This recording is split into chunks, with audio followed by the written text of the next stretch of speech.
मतलब ये तो बिल्कुल निश्चित था कि अगर मैच में गड़बड़ होगी तो सब के सब भरभरा के सामने तो आएंगे ही आएंगे।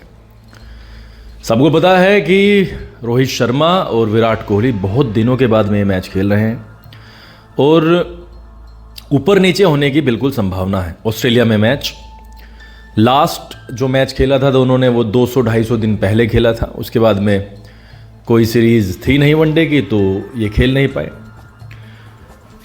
इम्पोर्टेंट था कि जब हम ऑस्ट्रेलिया जाते हैं, चाहे आप पहले 2 रुपये भी देख लें, तो हम वहाँ पर कहीं ना कहीं बाउंसी पिचेस पर बैकफुट पर रहे हैं।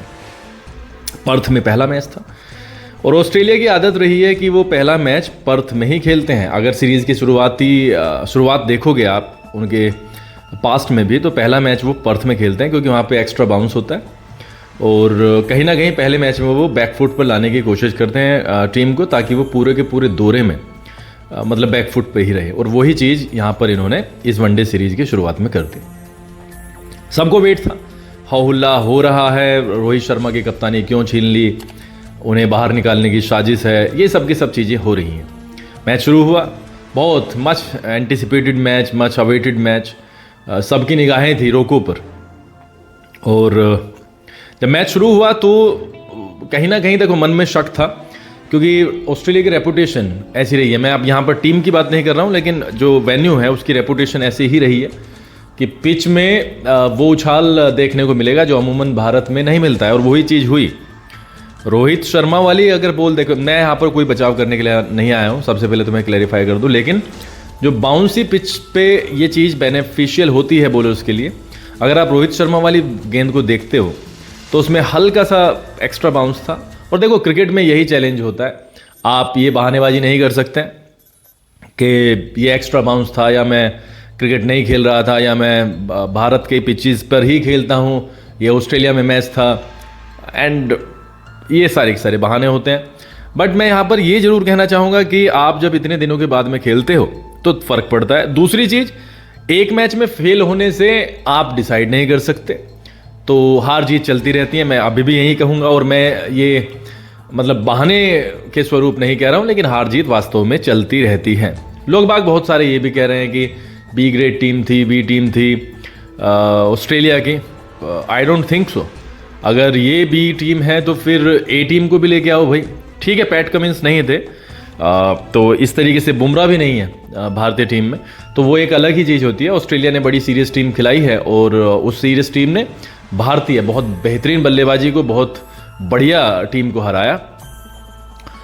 दूसरा फैक्टर मैं यहाँ पर एक और मानता हूँ, ये जो बारिश की कंडीशंस थी, 3-4 बार मैच रुका और श्रेयस अय्यर का उस सिर्फ 5-7 मिनट के 10 मिनट के गैप में चले जाना, मतलब वो 5-7-10 मिनट का वो मैच हुआ था 2 गैप्स के बीच में, मुझे थोड़ा सा वहाँ पर दुख हुआ। इससे पहले ज़्यादा रन नहीं कर पाए, रोहित शर्मा 8 रन बना करके आउट हो गए, कोहली अपना खाता नहीं खोल पाए, विच आई थिंक कोई बात नहीं, ऐसा हो जाता है। गिल बहुत अनफॉर्चुनेट रहे कि एक लेग साइड पर निकलती हुई गेंद को वो छू बैठे और कीपर ने एक आसान सा कैच पकड़ लिया। उसके बाद में अय्यर बहुत सस्ते में आउट हो गए और ये 4 विकेट जब 50-55 रन पर आउट हो जाते हैं तो बहुत दिक्कतें होती हैं। बाद में अक्षर पटेल, नीतीश रेड्डी और अपने केएल राहुल ने थोड़े से रन्स करके 136 रनों का आंकड़ा छू लिया। ओवर घट घट कर 26 रह गए और 26 ओवर में 136 रन बनाना, ऑस्ट्रेलिया के 137 रन बनाना बहुत बड़ी चीज़ नहीं थी। लेकिन मैं फिर भी यहाँ पर कहना चाहूँगा, नई टीम है। आई एम नॉट सेइंग कि ये बी टीम है, बट नई टीम है, नए लड़के हैं। मुझे ऊपर से 2 बल्लेबाजों को बहुत इंपॉर्टेंटली देखना है, पहले मार्श है और ट्रेविस हेड। अगर ये दोनों जल्दी आउट हो जाते हैं किसी भी मैच में, आप देखना, तो ऑस्ट्रेलिया कहीं ना कहीं संघर्ष करती हुई दिखाई देगी।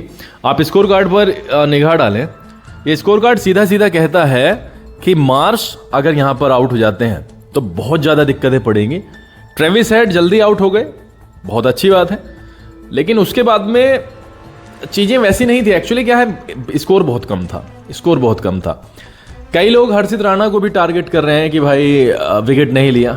अरे ऐसा होता है भाई, हर मैच में हर कोई विकेट नहीं लेता है। आई एम सेइंग अगेन कि ठीक है, वो उनको गौतम गंभीर ने तीनों फॉर्मेट में खिलाया है, but now you focus on the one day series.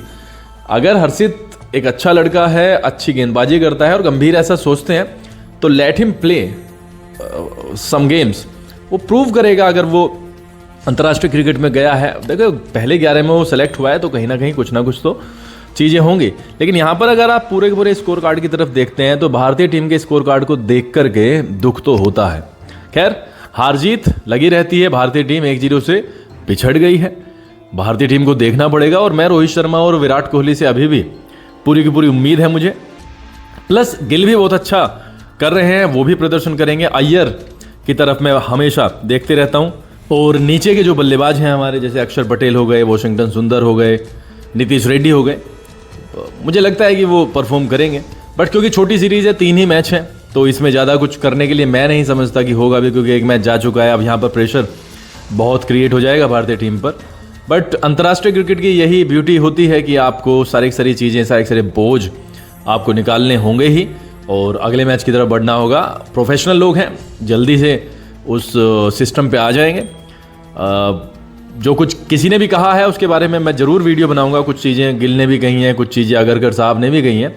But फिलहाल मैं इस वीडियो में सिर्फ इतना ही कहना चाहूँगा कि स्कोर कार्ड देख करके मुझे बहुत दुख होता है। But having said that I would like to say one more thing कि हार जीत चलती रहती है। पहला मैच था, वनडे ज़्यादा होते नहीं हैं, फैक्टर्स कई हैं।